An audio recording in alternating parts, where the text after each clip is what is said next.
Welcome to steep concept students. Today's topic of discussion is reactions of alkenes. Last time मैंने alkenes की preparation पर video डाली थी। अगर आपने वीडियो नहीं देखी तो पहले उस वीडियो को देख लीजिए, फिर इस वीडियो को देखिएगा तो आपको अच्छे से समझ आएगी।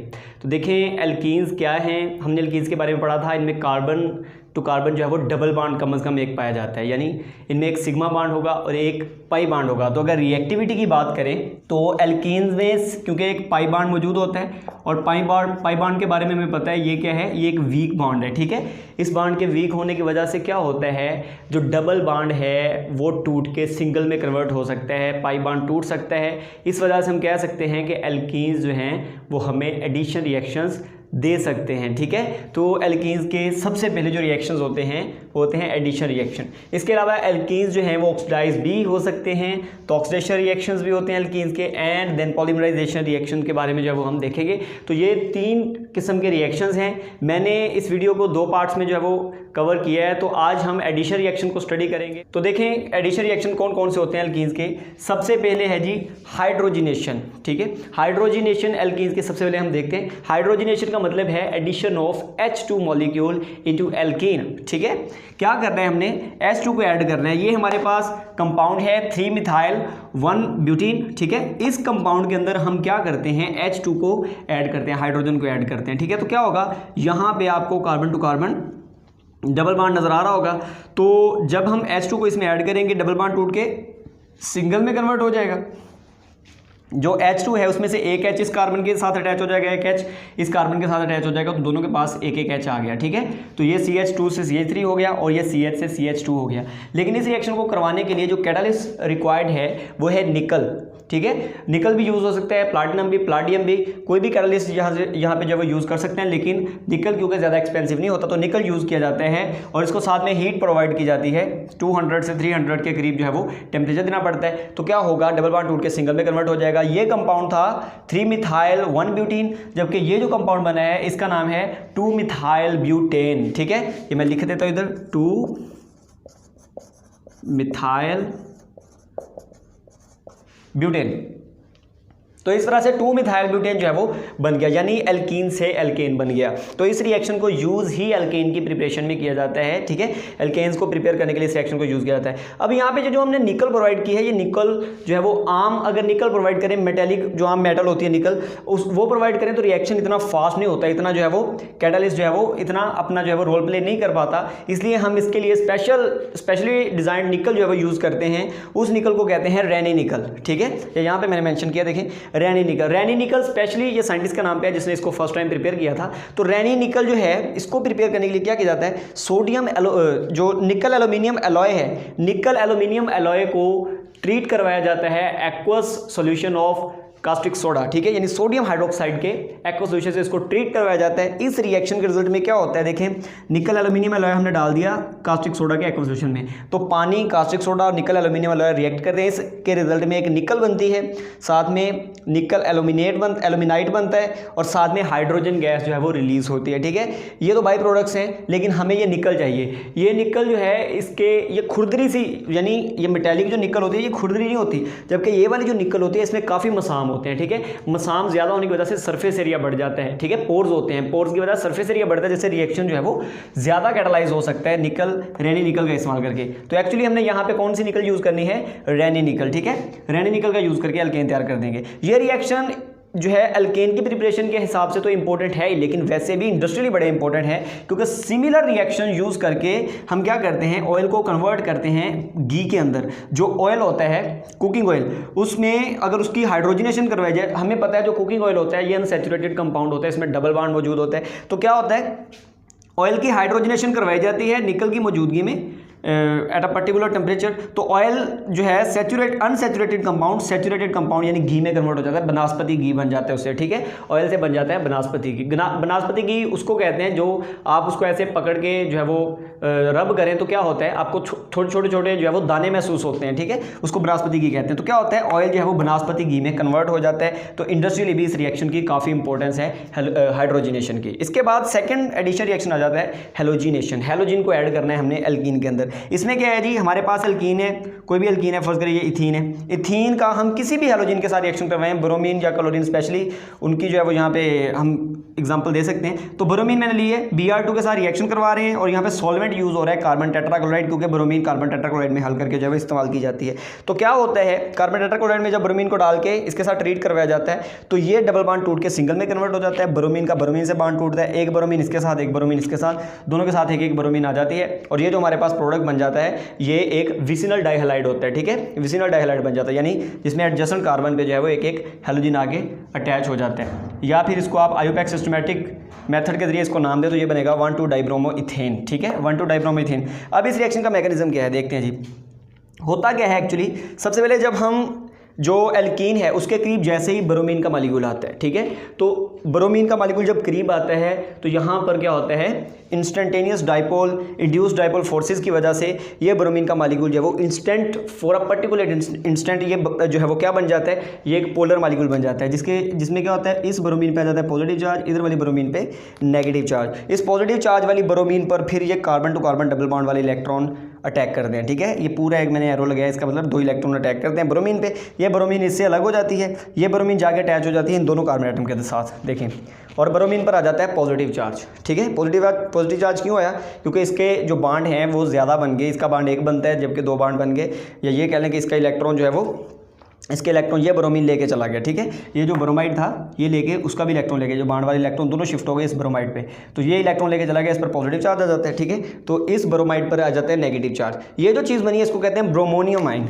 ये मैं यहाँ पे लिख देता हूँ, ब्रोमोनियम आयन, ब्रोमोनियम आयन बन जाता है। उसके बाद ये जो ब्रोमोनियम आयन है इस पर जो ब्रोमाइड बने अभी, ठीक है, जो एक न्यूक्लियोफाइल कह सकते हैं, ये एक न्यूक्लियोफाइल की तरह काम करेगा। तो न्यूक्लियोफाइल अटैक करता है, क्या करता है, इस कार्बन पे अटैक करेगा, कार्बन इधर से ब्रोमीन, जो ब्रोमीन पर जो चार्ज है, जो चार्ज ब्रोमीन है उसको इलेक्ट्रॉन शिफ्ट कर देगा। ठीक है, कार्बन खुद ये ब्रोमीन वाले इलेक्ट्रॉन ले लेगा और ये इलेक्ट्रॉन इस ब्रोमीन पर शिफ्ट कर देगा, इसका भी चार्ज खत्म हो जाएगा और इस कार्बन का भी बॉन्ड पूरा, इसकी भी वैलेंसी पूरी। तो इस तरह से हमारे पास फाइनली ये वाला प्रोडक्ट जो है वो इस तरह से बन जाते हैं।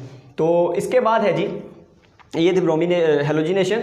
इसके बाद आ जाता है एडिशन ऑफ हाइड्रोजन हैलाइड। यहाँ पे हमने H2 ऐड किया, यहाँ पे हमने X2 ऐड किया और यहाँ पे हम ऐड करने लगे HX, यानी पहले हाइड्रोजनेशन फिर हेलोजिनेशन, अब हाइड्रो हेलोजिनेशन इसको आप कह सकते हैं। हाइड्रोजन भी ऐड करनी है, हेलोजन भी ऐड करनी है। तो इस रिएक्शन में क्या होता है, कोई भी एल्कीन है, जैसे ये डबल बॉन्ड वाली एल्कीन है इथीन, ये रिएक्ट करता है HX के साथ। ठीक है, इस रिएक्शन में भी वही होता है, डबल बॉन्ड टूट के सिंगल में कन्वर्ट हो जाता है, एक तरफ एक H ऐड हो जाता है, एक तरफ X ऐड हो जाता है। ठीक है, ये हमारे पास जो वो प्रोडक्ट बन जाता है, एक अल्काइल हैलाइड प्रिपेयर हो जाता है। ठीक है, इस अल्काइल हैलाइड का नाम है इथाइल हैलाइड।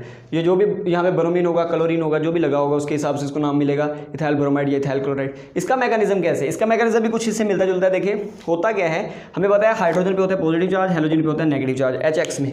ठीक है, तो क्या होता है, इस पॉजिटिव चार्ज वाले हाइड्रोजन पर ये वाले इलेक्ट्रॉन आके अटैक करते हैं। ठीक है, H पॉजिटिव पर अटैक करते हैं ये वाले इलेक्ट्रॉन।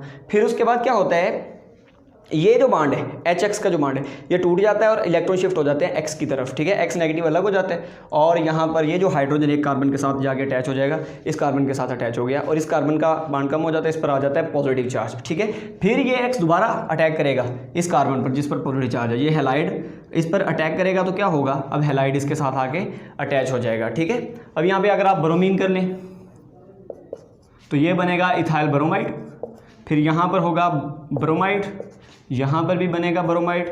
ठीक है, तो पहले जनरल रिएक्शन था, अभी इसको मैं स्पेसिफाई कर रहा हूँ।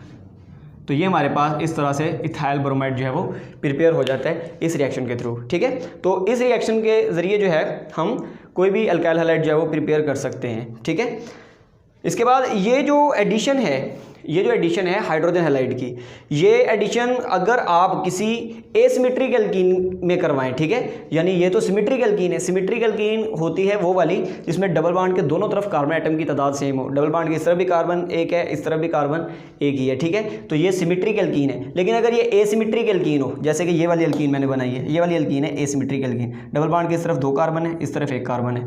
अब अगर आप इसमें HBr ऐड करें तो HBr में जो ब्रोमीन है क्या वो इस कार्बन पर जाके अटैच होगा या इस कार्बन पे। देखें मैंने दोनों पॉसिबिलिटीज़ लिखी हैं, HBr जाके अटैच हो रहा है, एक पहले इस कार्बन पे देखें, इस कार्बन पे अटैच हो गया और H जाके इसके साथ, जहाँ पे एक H था वहाँ पे 2 H हो गए। ठीक है, यहाँ पे ब्रोमीन। और दूसरी पॉसिबिलिटी क्या है कि ब्रोमीन दरमियान वाली कार्बन पे अटैच हो, इन तीनों में से दरमियान वाली कार्बन पे अटैच हो और H यहाँ पे।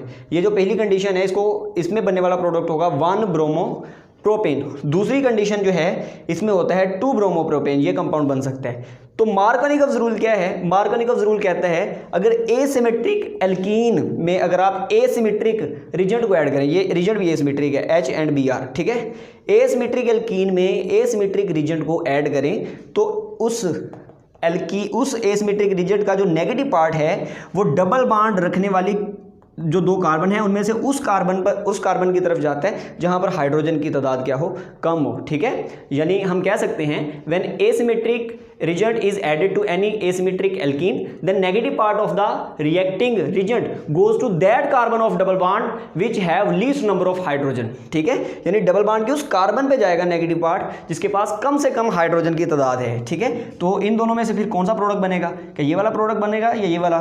तो ये वाला प्रोडक्ट बनेगा। इसमें ब्रोमीन उस कार्बन के साथ अटैच हुआ जहाँ पे कम हाइड्रोजन है, देखें यहाँ पे 2 हाइड्रोजन, यहाँ पे 1 हाइड्रोजन, तो नेगेटिव पार्ट कम हाइड्रोजन वाली जगह पे जाएगा, तो ये प्रोडक्ट नहीं बनता, ये प्रोडक्ट बनता है, ठीक है। दिस इज एक्चुअल प्रोडक्ट, ठीक है जी। उसके बाद है जी addition of H2SO4, sulphuric acid की एडिशन, सल्फ्यूरिक एसिड को ऐड करना है। ये रिएक्शन जो है वो बहुत ईजी है। देखें एल्कीन है कोई भी, ये इथीन है, इथीन का रिएक्शन करवा दिया H2SO4 के साथ। ये सल्फ्यूरिक एसिड का स्ट्रक्चरल फार्मूला लिखा ओपन करके, यहाँ पर H और O आपको नजर आ रहा होगा, ये OH ग्रुप यहाँ पे होता है, एक OH इधर होता है। तो क्या होता है जब डबल बॉन्ड टूटता है यहाँ से OH बॉन्ड टूटेगा, O और H का बॉन्ड टूट जाएगा और H इसके पास आ जाएगा, H2C से बन जाएगा H3C और जो ऑक्सीजन है उसका कार्बन के साथ बॉन्ड बन जाएगा, तो CH2 इतना हिस्सा फिर बंद करके लिख लिया SO3H, ठीक है। तो ये हमारे पास जो है वो एक रिएक्शन इंटरमीडिएट बन जाता है। ये जो चीज़ बनी है ये इतनी स्टेबल नहीं होती, ठीक है। फिर क्या किया जाता है जी, इसके अंदर अगर आप पानी डाल दें, ये जो प्रोडक्ट बना है इसमें अगर आप पानी डाल दें, ये H2O को HOH लिखा है, ठीक है। तो क्या होता है पानी डालने पे H और OH, पानी में जो H और OH बॉन्ड है वो टूट जाता है, H जाके इतने रीजन के साथ अटैच हो जाएगा, जो HSO4 है यानी HSO4 ये H2SO4 में कन्वर्ट हो जाएगा और OH जाके अटैच हो जाएगा इस कार्बन के साथ, ये बन जाएगी अल्कोहल, ठीक है। यानी यहाँ से बॉन्ड टूटा इस जगह से, इसको OH मिल गया और इसको H मिल गया, वो H2SO4 बन गया और ये अल्कोहल बन गई। तो ये रिएक्शन बेसिकली अल्कोहल्स की प्रोडक्शन के लिए ही किया जाता है, ठीक है। ये एक्चुअली हुआ क्या है, ओवरऑल हम ये कह सकते हैं कि एल्कीन के अंदर वाटर मॉलिक्यूल ऐड हुए, ठीक है। ये जो एल्कीन है इसमें देखें वाटर मॉलिक्यूल ऐड हो गया, एक तरफ H और एक तरफ OH ऐड हो गया, H2SO4 जैसा था वो तो वैसे का वैसा दोबारा बन गया। तो ये एक्चुअली हाइड्रेशन हुई है अल्कोहल उसकी एल्कीन की, तो इस रिएक्शन को अल्कोहल्स को तैयार करने के लिए इस्तेमाल किया जाता है, ठीक है। इसके बाद है addition of HOX, hypohalous acid. HOX होते हैं हाइपोहेलस एसिड, तो हमने हाइपोहेलस एसिड को जो है वो क्या करना है, ऐड करना है एल्कीन के अंदर। ये रिएक्शन कब होता है, अगर आप हेलोजिनेशन करवाएं in the presence of CCl4, carbon tetrachloride की मौजूदगी में अगर आप हेलोजिनेशन करवाएं तो क्या होता है, फिर बनता है हमारे पास एक विसनल डाइहैलाइड। लेकिन अगर आप पानी की मौजूदगी में हेलोजिनेशन करवाएं, यानी एल्कीन की हेलोजिनेशन करवानी है in the presence of water, फिर प्रोडक्ट क्या बनेगा, फिर प्रोडक्ट बनता है कुछ इस तरह से कि जो हेलोजन होता है वो वाटर के साथ रिएक्ट करके बना देता है HOX। ये HOX ऐड हो जाता है इसके अंदर, क्या होता है HOX इस एल्कीन के साथ रिएक्ट करेगा, एक तरफ OH ग्रुप ऐड हो जाएगा, एक तरफ हेलोजन। देखिए ये डबल बॉन्ड टूट के सिंगल में कन्वर्ट हो गया, एक तरफ हेलोजन आ गया, एक तरफ OH ग्रुप आ गया। ये जो चीज़ बनी है इसको कहते हैं हेलोहाइड्रेन, ठीक है, हेलोहाइड्रेन। ये आगे बहुत सारे ऑर्गेनिक कंपाउंड्स की प्रिपरेशन में जो है वो इस्तेमाल होता है हेलोहाइड्रेन, ठीक है। तो ये हमारे पास एडिशन रिएक्शन है। एडिशन रिएक्शन के आपको यूजेस भी बता दिए, ये स्पेशली इसका यूज़ जो है वो मैं बताना भूल गया, ये यूज़ सुन लें। जो हेलोजन की एडिशन है इसका इस्तेमाल किया जाता है अनसैचुरेशन के टेस्ट में। आपने ब्रोमीन वाटर टेस्ट सुना होगा, तो यही है ब्रोमीन वाटर टेस्ट। क्या होता है, इसका जो ब्राउन येलोइश ब्राउन कलर होता है, ब्राउन कलर थोड़ा सा होता है ब्राउन लाइक, ठीक है, रेडिश ब्राउन सा। तो क्या होता है जब ये रिएक्शन करता है ब्रोमीन वाटर इसके साथ, ठीक है, तो रिएक्शन के रिजल्ट में डबल बॉन्ड टूट के सिंगल बॉन्ड में कन्वर्ट हो जाता है और उसका जो कलर होता है, जो ब्राउनिश येलो कलर होता है ब्रोमीन वाटर का, वो डिसअपीयर हो जाता है। वो उसका डिसअपीयर होना बताता है कि ये जो हमने कंपाउंड लिया था इसमें डबल बॉन्ड मौजूद है, ये अनसैचुरेटेड है। ट्रिपल बॉन्ड के लिए भी करवाया जा सकता है, तो अनसैचुरेशन के टेस्ट के लिए हम हेलोजिनेशन को जो है वो यूज़ करते हैं। तो ये है एडिशन रिएक्शन ऑफ एल्कीन्स। अगर आपको वीडियो अच्छी लगी है तो वीडियो को लाइक कीजिए, साथ में मेरे चैनल को सब्सक्राइब कीजिए और बेल आइकन को जरूर प्रेस कीजिए ताकि ऐसी ही इंफॉर्मेटिव वीडियो आपको इस चैनल से मिलती रहे।